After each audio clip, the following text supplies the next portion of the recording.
BGYO, hataw kung hataw sa sariling version ng A Better Place. Bakit masaya sa inilabas na version?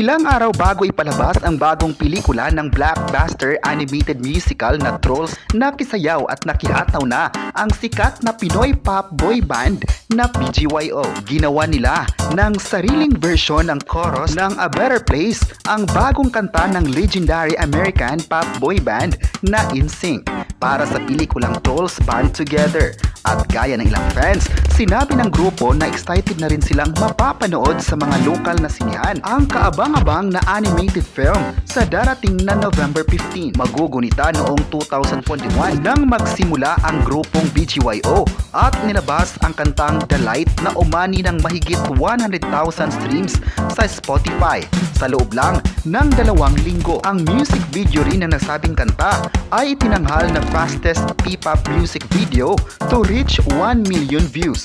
Umarangkada rin ang kanilang ikalawang single na The Baddest matapos makuha ang number 1 ranking sa global charts ng Next Big Sound at Pandora predictions ng Billboard.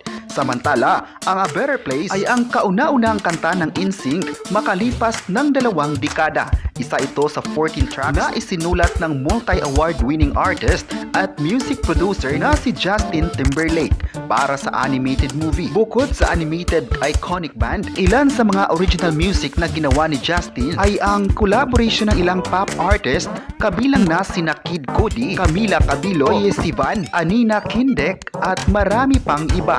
Ang kwento ng Trolls Band Together ay iikot sa isang family reunion ng bagong adventure na tatahakin ng bidang karakter na sina Pete at Branch. Dating parte ng boy band na Brozone, si Branch kasamang 4 niyang kapatid na sina Floyd, John Darius, Bros at Clay. Muli silang magkasama matapos mapabalitang hinostage ang isa nilang kapatid ng mga tinatawag na popstar villains na sina Velvet at Dinner. Kahit walang prangkisa ang ABS-CBN, nananatili pa rin ang BGYO sa bakuran ng Kapamilya Network. Patuloy pa rin silang gumawa ng pangalan dito sa Pilipinas at maging sa labas ng bansa. Ayon pa ng netizens, maganda talaga ang pasok ng BGYO sa kanilang showbiz career dahil hindi sila nawawalan ng proyekto.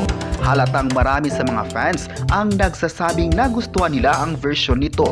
Umaasa talaga ang mga viewers na mas aangat pa sila sa global stage. Kayo, ano ang masabi nyo na inilabas ng BGYO ang version ng A Better Place? I-comment na kung nagustuhan nyo rin ba ito at huwag kalimutang i-subscribe ating YouTube channel.